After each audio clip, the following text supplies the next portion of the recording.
qu'il est africain. Et regardez, ça c'est le geste d'épaule qui désigne la couleur de peau d'Alvaro et qui dit un supporter de Saragosse. Regardez messieurs, il a la même couleur de peau que moi et vous venez m'insulter. Comment une équipe qui a quand même des Noirs, même si c'était des Brésiliens, ils avaient la peau noire. Les supporters font des cris de singe à un autre qui a la même peau que leur joueur. Mais c'est parce que je suis africain. Et à ce moment-là, vu que des questions se bousculaient dans ma tête, j'ai pris la décision de quitter le stade.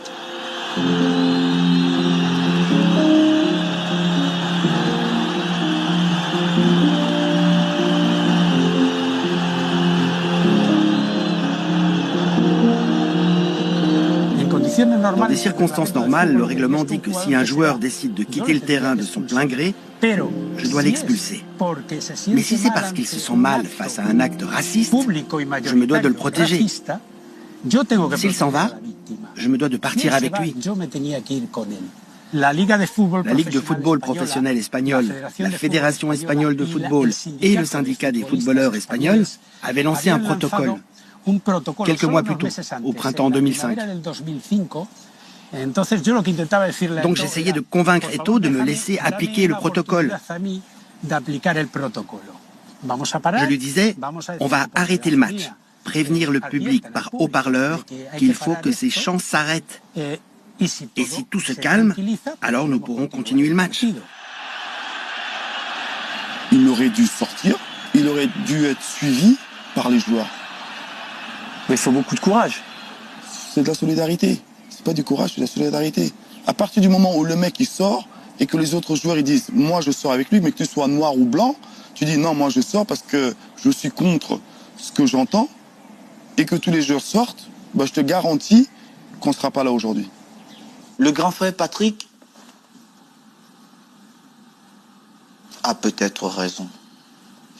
Mais je pense que l'idée de Franck Rashcad était la meilleure à cet instant-là. Franck, il vient vers moi et il me dit « Samuel, qui est le meilleur joueur de mon équipe ?» J'ai dit « Moi, rentre sur l'aire de jeu et montre à toutes ces personnes pourquoi elles ont acheté leur ticket. C'est pour venir voir le meilleur. On sait qui fait quoi dans cette équipe. Et c'est toi. Et tu es africain. » Et je fais demi-tour. Mais Olivier, j'étais devenu quelqu'un d'autre. Et attention parce que là il va avoir envie, Eto'o, du coup. Il va avoir envie de venir marquer. Le corner de Ronaldinho a suivi le ballon derrière, la reprise de volée. La barre transversale. Ça sera un penalty. C'est Ronaldinho qui tire ce penalty. Et toute la tribune à cet instant imite le cri du singe. Comme Ronaldinho est noir aussi, ce sont les mêmes insultes venues de toute la tribune. Tout ça, je l'ai écrit dans mon rapport.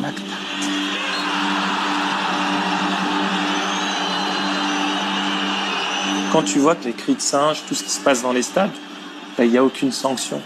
La mesure forte pour toi, ça serait que tous les Noirs, les joueurs de couleur, disent on ne joue pas.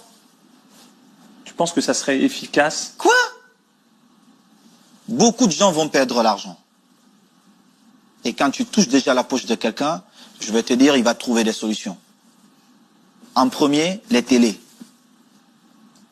Et tu verras que ces patrons-là mettront la pression à ces instances qui dirigent le football mondial et beaucoup de choses vont changer.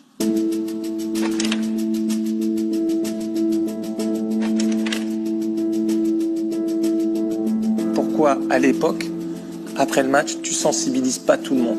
Déjà, j'ai essayé de faire beaucoup de choses. J'ai essayé de prendre certains à cette époque qui avaient